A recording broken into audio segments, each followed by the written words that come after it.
Hello everyone, ये lecture number 37 है। इस लेक्चर में हम लोग डाइपोल के ऊपर फोर्स और टॉर्क निकालेंगे यूनिफॉर्म इलेक्ट्रिक फील्ड में। तो dipole kept in a uniform electric field. ठीक है, तो ये कौन सा डाइपोल है? इलेक्ट्रिक डाइपोल है। तो ये भी मेंशन कर देता हूँ क्योंकि बाद में जब हम लोग मैग्नेटिक फील्ड पढ़ेंगे तो वहाँ पे मैग्नेटिक डाइपोल भी आएगा। तो electric dipole kept in a uniform electric field, ये वाला पार्ट यहाँ पे करने वाले हैं। ठीक है, तो अब यूनिफॉर्म इलेक्ट्रिक फील्ड मतलब क्या? इलेक्ट्रिक फील्ड की वैल्यू हर पॉइंट के, स्पेस के हर पॉइंट पे क्या है? सेम है। ठीक है, तो अगर यहाँ पे आपने एक डाइपोल रखा है तो ये डाइपोल का नेगेटिव चार्ज है, डाइपोल का पॉजिटिव चार्ज है। मान लेते हैं इलेक्ट्रिक फील्ड राइट की तरफ है, तो जो पॉजिटिव चार्ज है उस पर राइट के लॉन्ग फोर्स लगेगा। पॉजिटिव चार्ज की वैल्यू अगर क्यू है तो क्यू ही, और जो नेगेटिव चार्ज है उस पर लेफ्ट की तरफ फोर्स लगेगा, क्योंकि नेगेटिव चार्ज पे इलेक्ट्रिक फील्ड के अपोजिट फोर्स लगता है। ठीक है, तो net force on this dipole तो क्यू ई राइट के तरफ और क्यू ई लेफ्ट के तरफ ज़ीरो हो जाएगा। तो net force Q E right के तरफ और क्यू ई लेफ्ट के तरफ, तो net force on any electric dipole kept in a uniform electric field क्या हो जाएगा? ज़ीरो हमेशा, है ना, क्योंकि इलेक्ट्रिक फील्ड यूनिफॉर्म है, मतलब यहाँ पे इलेक्ट्रिक फील्ड और यहाँ पे इलेक्ट्रिक फील्ड सेम है। ठीक है, ओके, तो इलेक्ट्रिक फील्ड के कारण तो नेट फोर्स यहाँ पे ज़ीरो लग रहा है। अब टॉर्क की बात करते हैं। ठीक है ना, तो जब भी नेट फोर्स ज़ीरो होता है, दो फोर्सेस लग रहे और दोनों का वेक्टर सम ज़ीरो है, तो torque about any line same आता है। ठीक है, तो यहाँ पे कोई भी लाइन या कोई पॉइंट ले लो। तो सपोज़ मैं डाइपोल का सेंटर ले रहा हूँ, है ना, डाइपोल का जो मिड पॉइंट है उसके अबाउट टॉर्क निकाल रहा है ना। तो यहाँ पे अगर आप देखो तो हम लोग डाइपोल के चार्जेस के बीच का डिस्टेंस को क्या बोलते थे? 2a बोलते थे। तो ये लेंथ तो 2a है ना, और मान लेते हैं कि इलेक्ट्रिक फील्ड और डाइपोल के बीच का एंगल कितना है? थीटा है। ठीक है, तो ये लेंथ 2a है और इलेक्ट्रिक फील्ड याद रखना राइट की तरफ है, और डाइपोल का डायरेक्शन नेगेटिव से पॉजिटिव होता है, तो याद रखना ये नेगेटिव चार्ज है और ये पॉजिटिव चार्ज है ना। तो डाइपोल इस तरफ है, इलेक्ट्रिक फील्ड इस तरफ है, तो इनके बीच का एंगल कितना है? थीटा है। तो अगर ये थीटा है, ये 2a, तो ये जो डिस्टेंस है ये हो जाएगा 2a साइन थीटा। ठीक है, तो जो टॉर्क होता है उसका मैग्नीट्यूड होता है, इन दोनों में से कोई भी एक फोर्स ले लो, दोनों सेम है मैग्नीट्यूड में, फोर्स का magnitude into perpendicular distance between the line of action of forces, है ना। तो ये वाला फोर्स क्यू ई वाला फोर्स इस लाइन के अलॉन्ग है, ये वाला क्यू ई वाला फोर्स इस लाइन के अलॉन्ग है। इन दोनों डॉटेड लाइन्स के बीच का डिस्टेंस कितना है? 2a sine theta. तो force into 2a sine theta. ठीक है, ये 11th वाली चीज़ है, क्लास 11th में जो आपको टॉर्क पढ़ाया गया होगा, तो आपने सीखा होगा। नहीं सीखा तो मैंने थोड़ा डिटेल में बता दिया है। तो जब भी दो फोर्स लग रहे और दोनों एक दूसरे को कैंसिल कर रहे, दो फोर्स लग रहे, अगर नेट फोर्स ज़ीरो है, तो टॉर्क किसी भी लाइन के अबाउट या पॉइंट के अबाउट सेम आएगा। तो मैं सपोज डाइपोल के सेंटर के अबाउट निकालूँ तो फोर्स ले लो, या तो ये वाला फोर्स या तो ये वाला फोर्स, कोई भी ले लो, दोनों का मैग्नीट्यूड सेम है, और इन दोनों फोर्सेस का लाइन ऑफ एक्शन पहचानो और उनके बीच का डिस्टेंस को लिख दो। ठीक है, अब 2 इंटू क्यू इंटू ए को हम लोग 2 इंटू क्यू इंटू ए को पी बोलते हैं, तो ये पी साइन थीटा आ गया, है ना, ये हो गया पी साइन थीटा। ठीक है, अब पी साइन थीटा को हम लोग पी क्रॉस ई का मैग्नीट्यूड भी बोल सकते हैं, है ना। तो टॉर्क का मैग्नीट्यूड जो है पी क्रॉस ई का मैग्नीट्यूड के बराबर है। ठीक है, अब ये टॉर्क कैसा लग रहा होगा? अब देखो, इस चार्ज को अगर इस तरफ, इस चार्ज पर अगर इस तरफ फोर्स लग रहा है, इस चार्ज पे इस तरफ फोर्स लग रहा है, तो सेंटर के अबाउट अगर आप इमेजिन करोगे तो सेंटर के अबाउट ये डाइपोल ऐसे घूमना चाहेगा क्लॉकवाइज, है ना। ये वाला फोर्स क्या करेगा? इसको क्लॉकवाइज घुमाना चाहेगा, और ये वाला फोर्स भी आप देख सकते हो, ये वाला फोर्स भी इस पॉइंट के अबाउट क्लॉकवाइज घुमाना चाहेगा। आप अगर इस पॉइंट के अबाउट बोल रहे हो तो मतलब इस पॉइंट के अबाउट अगर फिक्स कर दे तो ये वाला फोर्स देखो क्लॉकवाइज घुमाएगा और ये वाला फोर्स भी क्लॉकवाइज घुमाएगा। ठीक है ना, तो टॉर्क आपको पता है क्लॉकवाइज है ना। और पी क्रॉस ई का डायरेक्शन आप देखोगे तो पी वेक्टर इस तरफ है, ई वेक्टर इस तरफ है, तो पी क्रॉस ई, पी से ई आप आओगे तो भी क्लॉकवाइज है। तो मेरे बोलने का मतलब क्या है? पी क्रॉस ई का डायरेक्शन और टॉर्क का डायरेक्शन सेम है, तो therefore torque can be written as P cross E. ठीक है, मैग्नीट्यूड में तो टॉर्क का मैग्नीट्यूड पी क्रॉस ई के मैग्नीट्यूड के बराबर है ही, और डायरेक्शन में भी टॉर्क का डायरेक्शन भी आप देख सकते हो इस सेंस में क्लॉकवाइज है, और पी क्रॉस ई का डायरेक्शन भी क्लॉकवाइज है ना। अभी सब क्लॉकवाइज नहीं होता डायरेक्शन, डायरेक्शन तो आप राइट हैंड रूल से निकालते हो। मतलब जब मैं क्लॉकवाइज बोल रहा हूँ तो मतलब राइट हैंड के फिंगर्स अगर क्लॉकवाइज घूमेंगे तो थंब जिस तरह पॉइंट करेगा वो। तो torque on an electric dipole kept in a uniform external electric field. External इसलिए बोल रहा हूँ क्योंकि इस इलेक्ट्रिक फील्ड में डाइपोल का कोई कॉन्ट्रीब्यूशन नहीं, इलेक्ट्रिक फील्ड पहले से प्रेजेंट था यहाँ पे, इलेक्ट्रिक फील्ड पहले से प्रेजेंट है, हम लोगों ने डायपोल रख दिया, तो उस इलेक्ट्रिक फील्ड जो कि पहले से प्रेजेंट था वो इस डायपोल पे कितना फोर्स लगाया, नेट फोर्स 0 लगाया, और टॉर्क कितना लगाया, P क्रॉस E।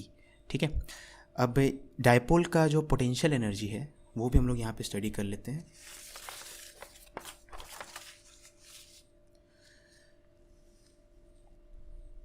तो हम लोगों ने टॉर्क निकाल लिया डायपोल पे, अब पोटेंशियल एनर्जी की बात करते हैं। ठीक है ना, तो टॉर्क का मैग्नीट्यूड कितना आया था, P साइन थीटा। ठीक है, तो मान लो ये आपका डायपोल है, ये नेगेटिव चार्ज है, ये पॉजिटिव चार्ज है।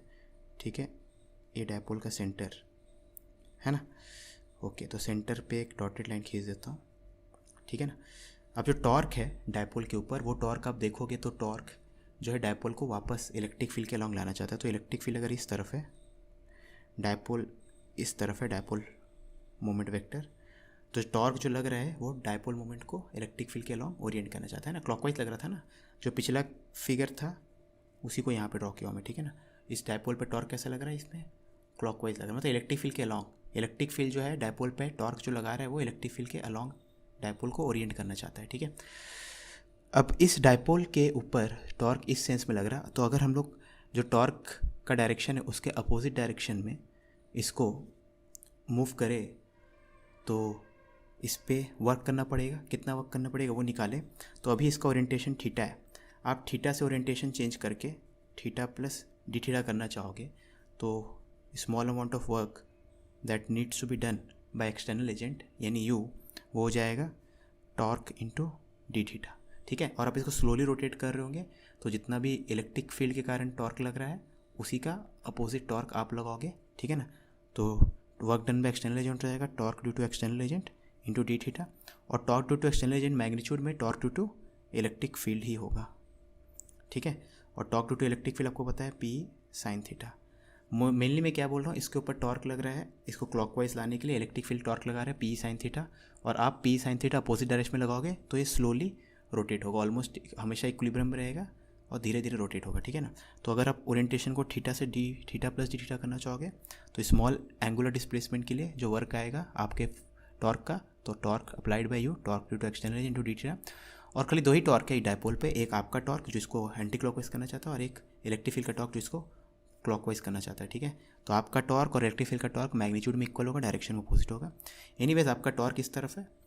ठीक है, टॉर्क आप एंटी क्लॉकवाइज लगा रहे हो और इसका ओरिएंटेशन भी थीटा से बढ़ के थीटा प्लस डी थीटा है, तो जो स्मॉल एंगुलर डिस्प्लेसमेंट आया वो भी एंटी क्लॉकवाइज है।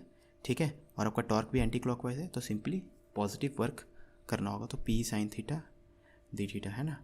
तो work done by external agent हो जाएगा, P तो कांस्टेंट है क्योंकि इलेक्ट्रिक फील्ड यूनिफॉर्म था, साइन थीटा डी थीटा का इंटीग्रेशन।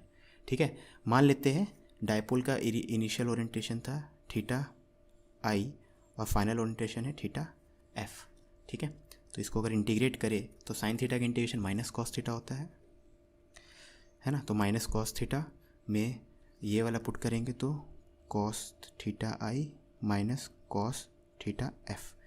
ठीक है, और work done by external agent हमें पता है will be stored at as potential energy. ठीक है ना, तो work done by external agent will be equal to change in potential energy. Change in potential energy हो जाएगा PE cos theta i minus cos theta f. ठीक है, ये हो गया चेंज इन पोटेंशियल एनर्जी है ना। ओके, अब चेंज इन पोटेंशियल एनर्जी मतलब क्या, final potential energy minus initial potential energy है ना। तो चेंज इन पोटेंशियल एनर्जी क्या हो जाएगा, फाइनल माइनस इनिशियल।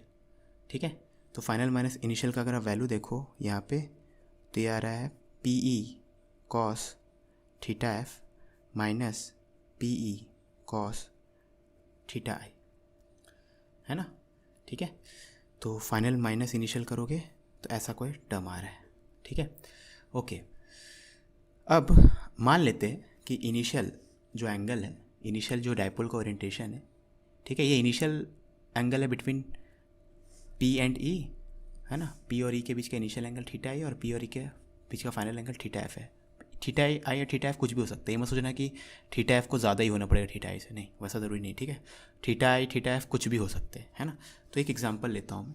ठीक है, मान लेते हैं कि इनिशियल एंगल जो है थीटा आई जो है, या रेफरेंस चूज़ कर लेते हैं। ठीक है, तो पोटेंशियल एनर्जी का चेंज हमें पता है इतना है ना। अब मान लेते हैं फाइनल ओरिएंटेशन जो है वो थीटा है, ठीक है। फाइनल ओरिएंटेशन क्या है, थीटा एफ की वैल्यू क्या है, थीटा, है ना। और इनिशियल ओरिएंटेशन जो है आप कुछ भी मान सकते हो, आपका मन, है ना। तो उस केस के लिए क्या आएगा, तो हम लोग क्या करेंगे, एक रेफरेंस चूज़ करेंगे। रेफरेंस एक बार चूज़ कर लेंगे तो फिर ये एक्सप्रेशन बहुत सिंपल दिखेगा, ठीक है ना। अभी तक हमें चेंज मिल रहा है ना, एक बार रेफरेंस मतलब किस कन्फिग्रेशन में पोटेंशियल एनर्जी ज़ीरो है वो कन्फिग्रेशन हम लोग चूज़ कर ले, उसके बाद हमारा जो एक्सप्रेशन होगा पोटेंशियल एनर्जी का वो बहुत सिंपल हो जाएगा। अभी चेंज के टर्म से बात करें, फिर एब्सोल्यूट पोटेंशियल एनर्जी हम लोग लिख लेंगे, ठीक है। तो उसके लिए क्या करेंगे, अज्यूमिंग वो रेफरेंस आप कहीं भी चूज़ कर सकते हो, जस्ट लाइक जब आप 9th-10th में ग्रेविटेशनल पोटेंशियल एनर्जी पढ़े थे तो अर्थ सरफेस को रेफरेंस ले लिए थे, ठीक है। इलेक्ट्रोस्टैट्स में हम लोग इन्फिनिटी को रेफरेंस ले लेते हैं, सो है ना। तो assuming potential energy to be zero at theta equal to 90, ठीक है। तो 90 डिग्री पे मैंने पोटेंशियल एनर्जी ज़ीरो माना, इसका कोई लॉजिक नहीं है, एक रेफरेंस है, कहीं भी आप ले सकते हो। मैंने 90 डिग्री पे थीटा को मतलब 90 डिग्री एंगल पे पोटेंशियल एनर्जी को ज़ीरो माना है, ठीक है। तो अगर ये अज्यूम कर ले, that is we are assuming potential energy at theta equal to 90 degree to be zero, ये अजम्पशन है, ठीक है। इसमें कोई लॉजिक नहीं, इस पर आपको माथा नहीं पीटना है कि सर ऐसा क्यों अज्यूम किए। आपका मन जहाँ अज्यूम करना है, जैसे अज्यूम करना करो, मैं ये अज्यूम करके आगे रिजल्ट लिखने वाला हूँ, ठीक है ना। तो थीटा इक्वल टू 90 डिग्री के लिए मैं ये अगर लूँ तो एक काम करता हूँ, इनिशियल एंगल को मैं 90 मान लेता हूँ, या फाइनल एंगल को 90 मान लेता हूँ और इनिशियल को थीटा, है ना। मतलब मैं एक रेफरेंस वाला एंगल जो 90 ले लिया हो ना, तो अब मैं थीटा एंड 90 डिग्री के बीच में ये वाला इक्वेशन अप्लाई करना चाहता हूँ, ठीक है। तो चाहे इनिशियल को आप थीटा ले लो, फाइनल को 90 ले लो, या इनिशियल को 90 ले लो, फाइनल को थीटा ले लो, फ़र्क नहीं पड़ता, ठीक है। तो मैं इसको अगर फाइनल लूँ तो यू एफ हो जाएगा potential energy in the final state, यानी potential energy when angle is theta, और यू आई हो जाएगा potential energy when the angle is 90 degree, ठीक है। Will be equal to minus P E cos final theta कितना है, theta है, initial theta कितना है 90, cos minus P E cos 90, ठीक है। तो U theta minus U 90 equal to क्या हो जाएगा, minus P E cos theta, है ना। अब पोटेंशियल एनर्जी एट 90 डिग्री को मैंने क्या माना है, ज़ीरो माना है, तो इससे यू ऑफ थीटा मिल जाएगा minus P E cos theta, जिसको माइनस पी डॉट ई बोलेंगे, ठीक है। तो potential energy as a function of theta आपको मिल गया minus P dot E, okay. तो ये हो गया potential energy as a function of theta minus P dot E. तो यूनिफॉर्म इलेक्ट्रिक फील्ड में अगर किसी डायपोल को रखते तो उसका पोटेंशियल एनर्जी कितना होता है, माइनस पी डॉट ई। पी उसका डायपोल मोमेंट वेक्टर, और जिस इलेक्ट्रिक फील्ड में डायपोल को रखा गया है उस एक्सटर्नल इलेक्ट्रिक फील्ड को ई से डिनोट करें, ठीक है ना। अब पोटेंशियल एनर्जी मिनिमम कब होगा, तो पोटेंशियल एनर्जी मिनिमम कब होगा, तो पोटेंशियल एनर्जी यहीं से आपको दिख रहा है, इसका मिनिमम वैल्यू कब आएगा, माइनस साइन तो ऑलरेडी है, जब इसका मैग्नीट्यूड मैक्सिमम हो, है ना। Minus with A maximum magnitude हो जाएगा मिनिमम वैल्यू, ठीक है। और इसका मैग्नीट्यूड मैक्सिमम कब होगा, जब थीटा ज़ीरो होगा। तो पोटेंशियल एनर्जी मिनिमम कब होगा, जब थीटा ज़ीरो है, और theta equal to zero put करेंगे तो माइनस पी कॉस ज़ीरो, क्योंकि पी डॉट ई क्या होता है, पी कॉस थीटा, ठीक है। तो मिनिमम पोटेंशियल एनर्जी हो जाएगा माइनस पी, तो थीटा इक्वल टू ज़ीरो पे। वैसे मैक्सिमम पोटेंशियल एनर्जी हो जाएगा थीटा इक्वल टू, ऑफकोर्स इसका उल्टा पे होगा, ठीक है, क्योंकि मैक्सिमम के लिए आप क्या चाहोगे, माइनस के बाद यहाँ पे मैक्सिमम नेगेटिव में वैल्यू आए, और मैक्सिमम नेगेटिव में वैल्यू क्या आ गया, जब कॉस पी और ई के बीच में एंगल 180 डिग्री हो, ताकि ये मैक्सिमम नेगेटिव वैल्यू अज्यूम करें, ठीक है। और ये मैक्सिमम नेगेटिव होगा तो माइनस के मल्टीप्लाई करेंगे तो मैक्सिमम पॉजिटिव वैल्यू हो जाएगा, है ना। तो माइनस पी ई कॉस 180, तो ये प्लस पी आया, ठीक है। तो minimum potential energy minus P है, maximum potential energy plus P है। मिनिमम पोटेंशियल एनर्जी वाले केस को हम लोग बोलते हैं स्टेबल इक्विलिब्रियम, और मैक्सिमम पोटेंशियल एनर्जी वाले को स्टेट को बोलते हैं अनस्टेबल इक्विलिब्रियम, ठीक है। क्योंकि यू जब मिनिमम हो या मैक्सिमम हो उस समय D U by D R, del U by del R zero होगा, और del U by del R अगर ज़ीरो है, यहाँ पे आर के फंक्शन है, थीटा का फंक्शन है, तो जब del U by potential energy का वैल्यू मैक्सिमम या मिनिमम होगा उस मोमेंट पे फोर्स क्या होगा, ज़ीरो होगा। तो ऑफकोर्स जब पोटेंशियल एनर्जी मिनिमम हो या मैक्सिमम हो उस समय इक्विलिब्रियम होगा। जब मिनिमम पोटेंशियल एनर्जी होता है तो स्टेबल इक्विलिब्रियम होता है, जब मैक्सिमम पोटेंशियल एनर्जी होता है तो अनस्टेबल इक्विलिब्रियम होता है, ठीक है। ओके, तो यहाँ पे ध्यान देना आपको, minimum potential energy theta equal to zero पे है, यानी जब इलेक्ट्रिक फील्ड और डायपोल मोमेंट सेम डायरेक्शन में होगा, डायपोल का डायरेक्शन और इलेक्ट्रिक फील्ड का डायरेक्शन कोइंसाइड करेगा तो स्टेबल इक्विलिब्रियम है, ठीक है। अनस्टेबल मतलब दोनों जब अपोजिट डायरेक्शन में होगा, ठीक है। और ये मिनिमम पोटेंशियल एनर्जी वाला केस है -P, और ये मैक्सिमम पोटेंशियल वाला केस है +PE, ठीक है। आप कुछ भूल रहे हो। ईमानदारी से बताना, करना है नहीं करना? करना है तो करो ना भाई, क्यों नहीं कर रहे?